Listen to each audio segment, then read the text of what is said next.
Welcome back to the Global Business Report on Arise News. What is the social responsibility of business? The late, great U.S. economist Milton Friedman, who was the recipient of the Nobel Prize in Economics in 1976 for his research on income and consumption and for his developments in monetary theory, believed it is strictly to make profit. He put pen to paper to express his thoughts in a 1970 op-ed in the New York Times. Now, 50 years later, the notion that the social responsibility of business is ultimately to make profit is being reassessed. Martin Wolf, British journalist who focuses on economics and is the associate editor and chief economics commentator at the Financial Times, wrote last week that he no longer agrees with Milton Friedman. So, should the Friedman view on the social responsibility of businesses change? Joining me to discuss this further is investment banking analyst Dayo Oduwole. Dayo, good morning to you. Thank you so much for joining us. Let's put up one of your slides here because I think you're a fan of Friedman. One of your slides here we have up on our screen. Yeah, it says, an entity's greatest responsibility lies in the satisfaction of shareholders. So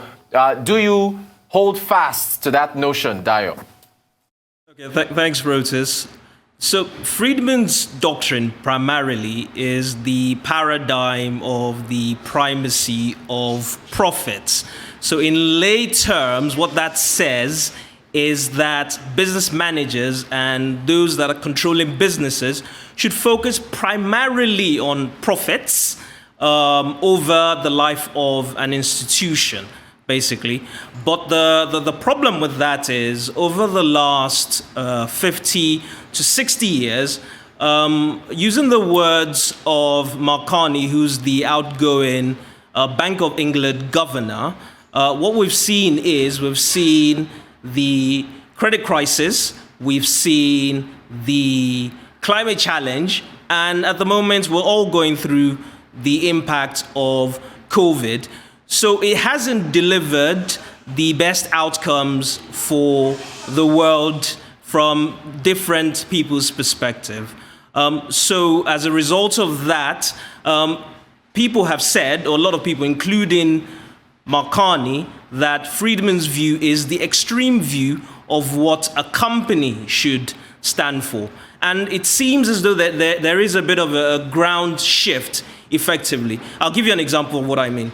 So regarding Africa, for example, one of the largest fund managers has a B Corp certification. So a B Corp certification is a benefit corporation certification that says your focus is not only on maximizing profits, but also delivering value to members of society. So Helios is a B certified corporation. Thank you for that. Thank you. All right, so let's look at your next slide. Since we're talking about social responsibility of business, what are we looking at here?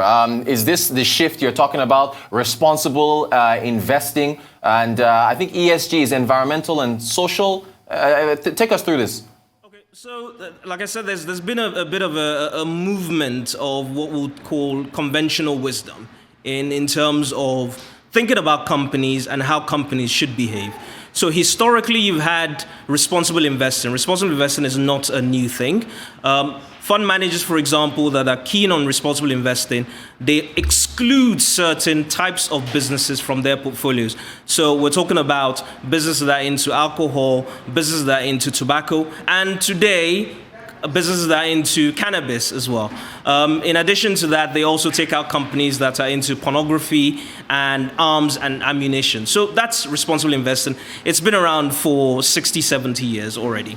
What's relatively new is ESG investing. And as you've rightfully said, you talked about ESG being environmental, social, and governance factors. So for fund managers that are looking at making a bit of a change or thinking about companies slightly differently, they think about the environment. So you as a company, what actions are you having on the environment? Are you polluting the environment? Are you doing damage to the land that you're working on?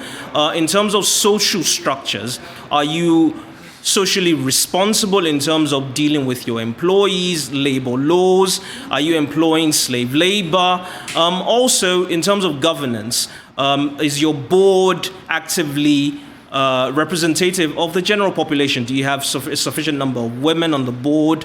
Do you have ethnic minorities and things of that nature? So that's what ESG investing is.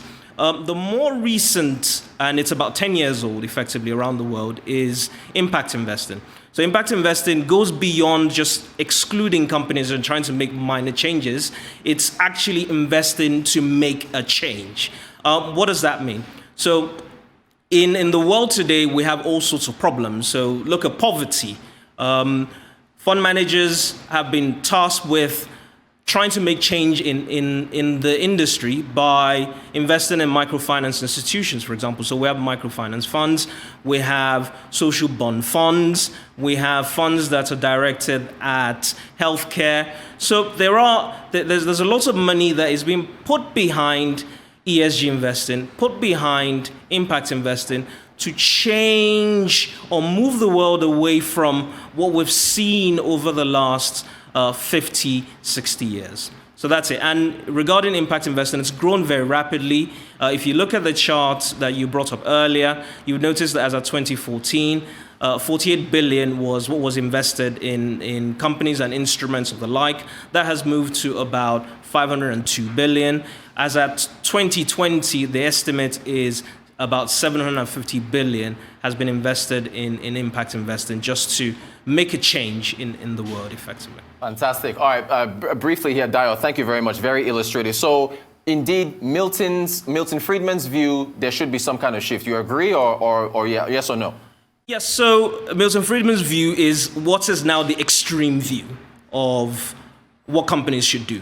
The world is and has effectively moved away from that paradigm, saying that companies should only focus on profits. So as it stands today, if you're a company and all you're looking at is profits, you're sort of outdated, effectively. Gotcha. Dayo Oduwole, investment banking analyst, thank you so much for taking us through the Friedman doctrine and how it should be updated for 2020. I appreciate your insights, Dayo.